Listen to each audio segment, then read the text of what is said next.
찬송가 383장 찬양합니다.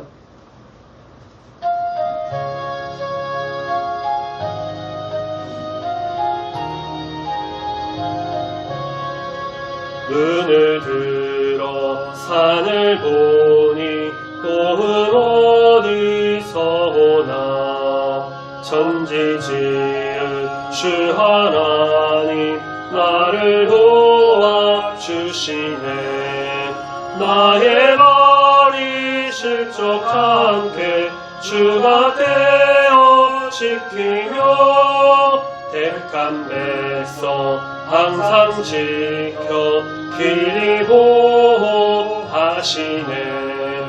도우시는 하나님이 내게 그는 되시니 낮의 해와 밤의 달이 너를 상치 않겠네. 내게 화를 주지 않고 오늘 보호하시며 너의 줄이 지금부터 영영 인도하시는 하나님이 도우시는 하나님이 내게 그는 되시니 낮의 해와 밤의 달이 너를 상치 않겠네. 내게 화를 주지 않고 오늘 보호하시며 너의 줄이 지금부터 영영 인도하시리. 아멘.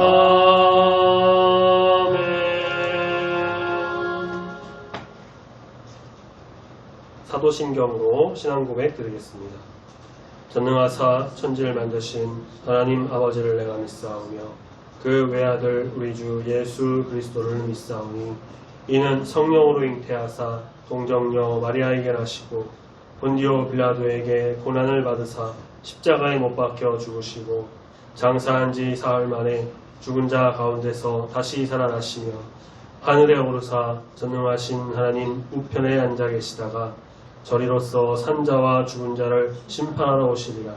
성령을 믿사오며 거룩한 공회와 성도가 서로 교통하는 것과 죄를 사하여 주시는 것과 몸이 다시 사는 것과 영원히 사는 것을 믿사옵나이다. 아멘. 하나님 말씀 마태복음 21장 마태복음 21장 33절부터 46절까지 말씀입니다.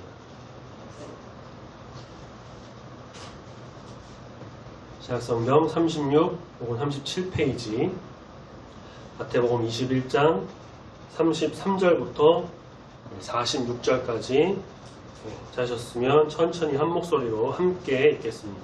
시작. 다른 한 비유를 들으라. 한 집주인이 포도원을 만들어 산 울타리로 두르고 거기에 즙 짜는 틀을 만들고 망대를 짓고 농부들에게 새로 주고 타국에 갔더니 열매 거둘 때가 가까움에 그 열매를 받으려고 자기 종들을 농부들에게 보내니 농부들이 종들을 잡아 하나는 심히 때리고 하나는 죽이고 하나는 돌로 쳤거늘 다시 다른 종들을 처음보다 많이 보내니 그들에게도 그렇게 하였는지라. 후에 자기 아들을 보내며 이르되 그들이 내 아들은 존대하리라 하였더니 농부들이 그 아들을 보고 서로 말하되 이는 상속자니 자 죽이고 그의 유산을 차지하자 하고 이에 잡아 포도원 밖에 내쫓아 죽였느니라. 그러면 포도원 주인이 올 때에 그 농부들을 어떻게 하겠느냐. 그들이 말하되 그 악한 자들을 진멸하고 포도원은 제때에 열매를 바칠 만한 다른 농부들에게 새로 줄지니이다. 예수께서 이르시되 너희가 성경에 건축자들이 버린 돌이 모퉁이의 머릿돌이 되었나니 이것은 주로 말미암아 된 것이요 우리 눈에 기이하도다 함을 읽어본 일이 없느냐. 그러므로 내가 너희에게 이르노니 하나님의 나라를 너희는 빼앗기고 그 나라의 열매 맺는 백성이 받으리라. 이 돌 위에 떨어지는 자는 깨지겠고 이 돌이 사람 위에 떨어지면 그를 가루로 만들어 흩으리라 하시니 대제사장들과 바리새인들이 예수의 비유를 듣고 자기들을 가리켜 말씀하신 줄 알고 잡고자 하나 무리를 무서워하니 이는 그들이 예수를 선지자로 알미었더라. 아멘.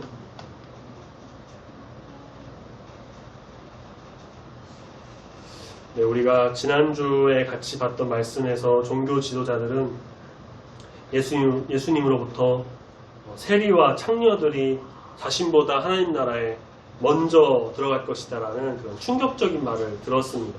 근데 그 충격이 채 가시기도 전에 예수님은 두 번째 비유를 꺼내세요.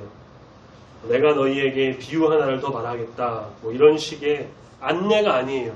한번 들어볼래? 이렇게 얘기를 해볼게. 그게 아니라 33절 말씀 보시면요. 다른 한 비유를 들어라. 단호하게 명령하십니다. 너네 꼭 들어라 이 말씀. 너네 들어라. 배경은 포도원. 한 주인이, 포도원 주인이죠. 주인이 이제 정성껏 포도원을 만들어 가꾸고 수확을 위한 만반의 준비를 한 상태에서 농부들에게 세를 주고 포도원의 모든 걸 맡깁니다. 타국에 가야 할 상황이 생겼던 거예요. 주인이 얼마나 포도원에 애정을 쏟았는지 예수님께서 그 묘사하신 어휘를 보면 우리가 느껴볼 수 있는데요. 그는 포도원을 만들어 주변에 울타리를 이제 둘렀고요. 포도원 즙들을 틀을 짰고 망대를 세웠습니다. 그러니까 포도원이 이제 안전하게 잘 가꿔지도록 최대한의 안전장치를 다 구축했고 포도의 풍성한 수확을 기대하면서 아주 열심을 쏟아 부었습니다. 조금도 부족함이 없는 주인의 신실함이 엿보이죠. 포도원을 개간하면 첫 수확까지 약 4에서 5년 정도 걸린다고 하는데요. 이 기간은 이제 주인이 책임졌습니다. 지금껏 잘 자랐기 때문에 이제 수확에 대한 기대감에는 변함이 없고요. 자신의 땀과 눈물로 가꾸어진 포도원을 아무한테나 맡기지 않았을 것이고 분명 자신의 기대에 부응해줄 농부들에게 맡겼을 겁니다. 자, 얼마 후에 드디어 열매를 거둘 때가 다가옵니다. 농부들과 어떤 조건으로 계약을 했는지는 자세하게 소개가 되는 것은 아니지만 세를 주고 그러니까 돈을 주고서 농부 포도원을 맡겼으니까 그 포도원의 소출을 받는 것은 주인의 마땅한 권리였어요. 자기 포도원이니까요. 당연한 것이죠. 근데 주인은 종들을 농부들에게 보내서 그 포도 열매를 받아오게 합니다. 주인의 기대는 무모하지도 않았고요. 억지도 아니었습니다. 당연히 받아야 할 것, 자연스럽게 받아야 할 것이었어요.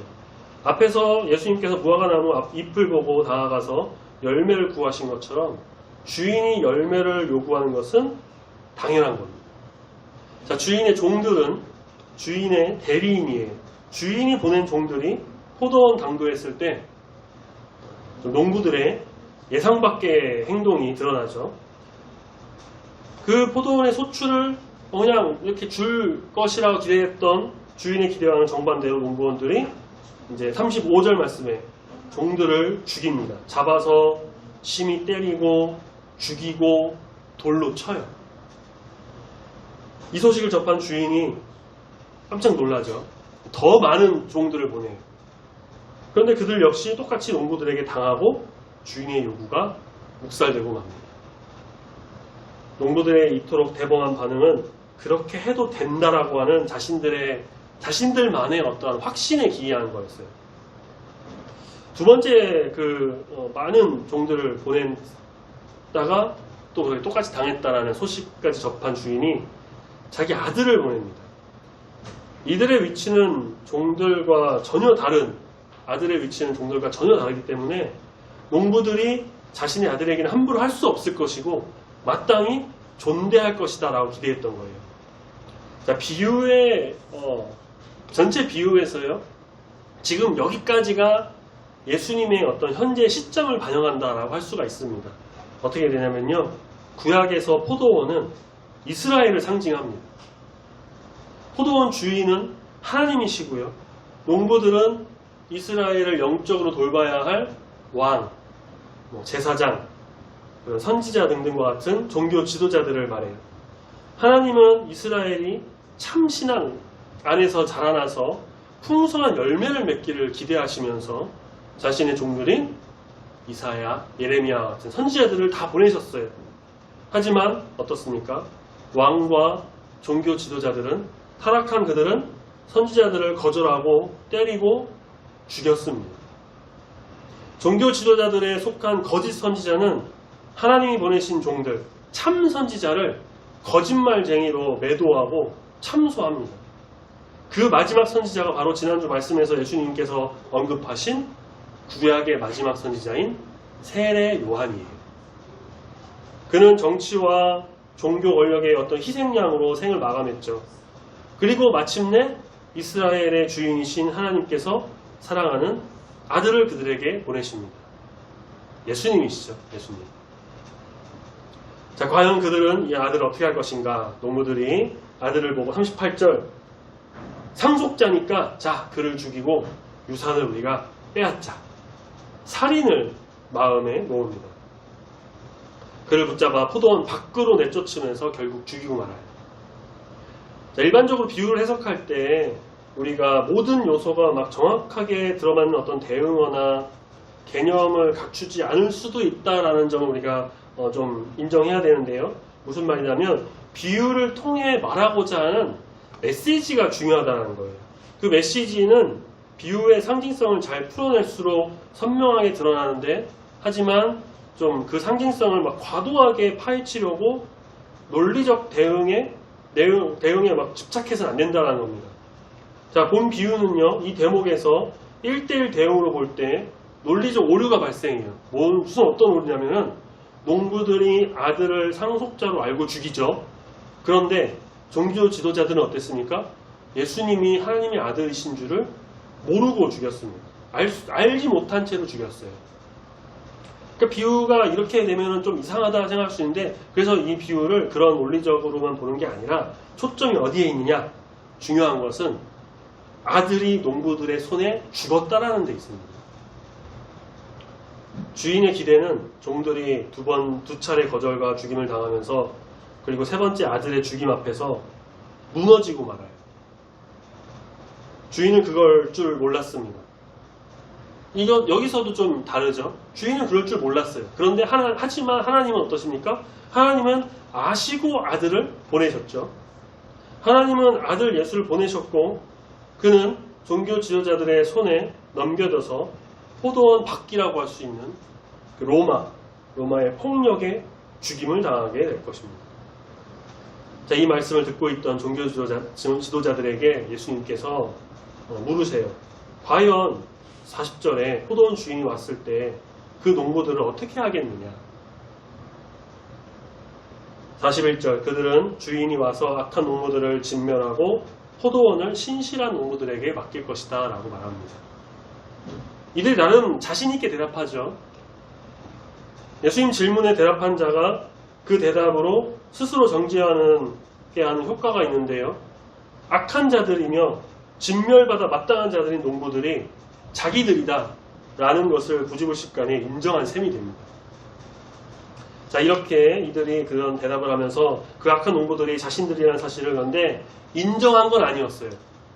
그들은 예수님 비유를 깨닫지 못했습니다. 처음에 질문을 듣고 대답할 때는 몰랐어요. 무슨 말인지. 대개는 예수님께서 비유를 주실 때 다 깨닫지 못하고요. 제자들만큼은 따로 구별해서 해석해 주셨는데 비유를 깨닫는 것이 제자들에게는 허락되었기 때문이었어요. 종교 지도자들을 이제 무지 가운데 그냥 둬버리면요. 이 비유는요. 그 자체로 그냥 심판이 됩니다. 그쵸? 그들을 멸하게 되니까. 자, 그런데 여기서는 뜻밖의 예수님께서 그 비유를 해석해 주세요. 설명해 주시죠. 비유를 깨닫는 것이 그들에게 허락된 건 아니었고요. 비유의 해석이 곁들여졌음에도 여전히 그들의 눈과 귀는 멀어져 있었고, 그렇기 때문에 이 비유 해석은 어떻게 되느냐? 그들에게 더 크고 확실한 심판이 된다라는 것을 의미합니다. 42절, 예수님께서는 그들이 그렇게 잘 아는 시편 말씀을 인용하십니다. 118편, 시편 118편의 말씀을 인용하시는데요. 돌이 버려지듯 아들이 그렇게 버려지게 될 겁니다. 하지만 건축자들이 그 버린 돌을 가장 중요한 돌, 성벽 모퉁이에서 가장 중요한 역할을 하는 머릿돌 또는 그 건물 입구 아치 중앙에 놓는 갓돌이라고도 하는데요. 그렇게 해서 아버지는 반드시 아들을 다시 살리실 것이다 라고 하시는 것이죠. 아들의 죽음으로 악한 농부들의 목적이 달성되게 그냥 내버려 두지 않으신다는 겁니다. 예수님은 주인의 심판이라는 주제를 하나님의 심판으로 연결하세요. 비유는 명확하게 1:1 대응을 보여줍니다. 포도원과 하나님 나라, 악한 농부와 너희들, 지금 같이 있는 종교 지도자들이죠. 열매 맺는 백성과 다른 농부들. 다른 농부들은 1차적으로요. 현장에 있는 제자들일 것이고요. 바로 앞단락에 있었던 32절의 세리와 창녀들을 포함한 예수님을 믿는 모든 사람들을 말하는 것입니다. 예수님은 심판의 날을 좀 더 구체적으로 예언하시는데요. 돌 이미지가 등장해요. 그 날이 되면 돌 위에 떨어지는 것은 다 깨지고 돌이 그 위에 떨어지면 산산이 부서질 것이다. 아주 대단히 강렬한 이미지가 심판의 엄중함을 묘사하는데요. 마지막으로 예수님의 비유와 해석까지 들은 이 종교 지도자들의 반응이 어떻게 되느냐. 이 비유와 해석에 등장한 악인이 자기들인 것을 이때 깨닫게 되고요. 굉장히 화를 냅니다. 근데 회개나 반성이 없어요.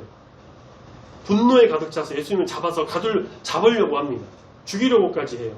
악한 농부의 길을 자처한 거죠. 예수님으로부터 자존심과 권위에 심각한 타격을 입은 그들이 공권력 다 동원해서 당장 예수님을 잡으려고 하는데 6월절이라고 하는 명절도 있었고 무리를 무서워해서 그러니까 민심이 두려워서 왜냐하면 예수님을 선지자로 보기 때문에 다음 기회를 엿봅니다. 엄청난 비유와 충격적인 해석을 들은 이들이 이제 듣고 두려워할 대상이 선명하게 드러납니다. 농부들이 가장 존대하고 두려워할 대상은요, 포도원을 맡긴 주인이에요. 종교 지도자들이 가장 두려워할 대상이 누구예요? 백성들이 아니에요, 사실은요. 바로 하나님이시고요. 그 아들인 예수님이십니다. 이렇듯 당대의 종교 지도자들은 무지했습니다. 예수님을 온전히 바라보지 못했고요. 반동분자 정도로 생각을 했고 이상한 도를 사람들에게 가르친다. 그걸 여겼고 자신들의 권위에 도전하고 있다. 불이익을 주는 사람이다. 라고 여겼습니다. 구약의 말씀을 잘 알았음에도 불구하고 그들의 눈은 가려져서 하나님의 독생자 예수 그리스도를 온전히 바라보지 못하고 죽이려고 했고 또 우리가 나중에 말씀 보겠지만 결국은 죽이고 말고요. 예수님께서 예루살렘 성전에서 행하신 일에 대한 권위만 따지고 들었습니다. 예수님은 그들에게 비유로 설명하시면서 그리스도이신 것을 밝히셨죠. 왕적인 권위, 메시아적 권위를 행하신 것을 그들에게 말씀하셨습니다. 여기까지 듣고 깨달았으면 정말 좋았겠지만 결과적으로 그들은 깨닫지 못하고 오히려 더 화를 내면서 자신들을 악인 취급했다고 여겨 예수님을 죽이려고 합니다. 영안을 열지 못하고 인간적인 욕심과 교만으로 가득 차서 예수님을 온전히 바라보지 못했던 것이죠. 자, 우리의 생각은 어디를 향하고 있습니까? 우리의 시선은 어디를 바라보고 있나요? 우리는 영안을 열어서 예수 그리스도를 온전히 바라봐야 합니다. 말씀을 읽고 듣고 보고 알아서 깨달아야 합니다. 모르는 게 약이 아니고요. 아는 것이 힘이에요. 알아야 돼요. 말씀을 통해 예수 그리스도를 알아서 깨달아서 그분의 행하심, 그분의 사역, 그분의 왕적 권위, 메시아적 권위 온전히 알아서 우리의 눈을 열어서 그냥 우리의 이런 어떤 육체적인 눈만 뜬다고 해서 열리는 게 아니고요. 그게 아니라 영안을 열어서 영적인 눈을 열어서 예수 그리스도를 온전히 바라보는 주의 성도가 되어야 할 것입니다. 세상에 많은 유혹이 오고 생각이 몰려와도요. 그걸 뒤로 하고 겸손과 순종으로 우리 주님을 바라보면서 말씀과 기도로 무장하여서 온전히 주 앞으로 나가는 주의 제자가 되어야 할 것입니다. 그러한 경건의 생활로 성령 충만함을 간구하면서 영안을 열어주실 것을 간구하면서 나갈 때에 우리 주님께서 우리에게 찾아오시고 함께 하셔서 주님의 정말 참된 제자, 여기 말씀에서 나오는 다른 농부들이 되어서 주님의 그 포도원, 그 하늘나라에 임하여 정말 아름다운 열매 맺는 그 자리에 동참하게 되는 귀한 일들을 우리가 함께하게 될 줄 믿습니다. 아멘. 찬양하겠습니다. 찬송가 542장.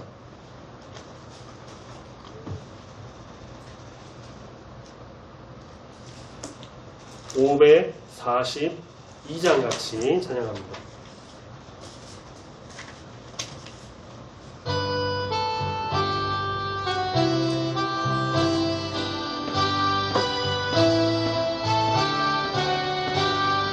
구주 예수 의지함이 심히 기쁜 일일세. 영생 허락받았으니 의심 아주 없도다. 예수 믿는 것은 받은 증거 많도다. 예수 귀한 예수 믿음 더욱 주소서. 구주 예수 의지함이 심히 기쁜 일일세. 주를 믿는 나의 마음 그의 피에 적시네. 예수 믿는 것은 받은 증거 많도다. 예수 귀한 예수 믿음 더욱 주소서. 구주 예수 의지하여 죄악 벗어버리네. 안위 받고 영생함을 주께 모두 얻었네. 예수 믿는 것은 받은 증거 많도다. 예수 귀한 예수 믿음 더욱 주소서. 구주 예수 의지하여 구원함을 얻었네. 영원 무궁지나도록 주여 함께 하소서. 예수 믿는 것은 받은 증거 많도다. 예수 귀한 예수 믿음 더욱 주소서. 아멘. 사랑의 하나님 아버지, 더위와 폭우 속에서 7월 한 달을 보내고 주님의 은혜 속에서 온전히 보낸 것이 또 이렇게 어제였는데, 8월 첫 번째 이렇게 수요일을 통해서 말씀으로 깨닫는 은혜를 더하심에 진심으로 감사합니다. 예수님의 권위에 도전함에 나섰던 종교 지도자들은 예수님을 온전히 바라보지 못하고 깨닫지 못한 채 그저 자신들의 이익과 교만으로 예수님을 반대하며 죽이려고까지 했던 것을 우리가 보게 됩니다. 비유로 말씀하시고 그것을 해석해서 설명까지 하셨지만 깨닫지 못하고 오히려 화를 내며 예수님을 반대했던 그들을 보며 우리의 모습을 반성하고 깨달으며 나갑니다. 우리의 마음과 시선이 주님이 아닌 세상과 나의 이익으로 향하며 갔던 것은 아닌지를 다시금 돌아보게 됩니다. 주님, 우리가 오직 말씀과 기도로 무장하여서 정말 성령 충만함을 간구하며 우리의 영안을 열어 세상의 것이 아닌 주님을 온전히 바라보길 소망합니다. 우리를 위해 이 땅에 오신 왕이신 예수님을 바라보며 그 권위를 인정하고 그 높으신 권세를 찬양하고 한량없이 부어주시는 은혜에 감사드리며 주님께 온전히 나가는 겸손한 주의 자녀가 다 되길 소망하오니 주여 붙드시고 함께하여 주시옵소서. 여전히 더운 날씨를 우리가 보내고 있습니다. 건강 지켜주시고 언제 어디서나 우리 주님과 동행하는 귀한 삶이 되는 우리 모두가 되길 소망합니다. 함께 하심 믿고 감사드리며 사랑이 많으신 예수님의 이름으로 기도드립니다. 아멘. 하늘에 계신 우리 아버지여, 이름이 거룩히 여김을 받으시오며 나라가 임하시오며 뜻이 하늘에서 이루어진 것 같이 땅에서도 이루어지이다. 오늘날 우리에게 일용할 양식을 주옵시고 우리가 우리에게 죄 지은 자를 사하여 준 것 같이 우리 죄를 사하여 주옵시고 우리를 시험에 들게 하지 마옵시고 다만 악에서 구하옵소서. 내게 나라와 권세와 영광이 아버지께 영원히 있사옵나이다. 아멘.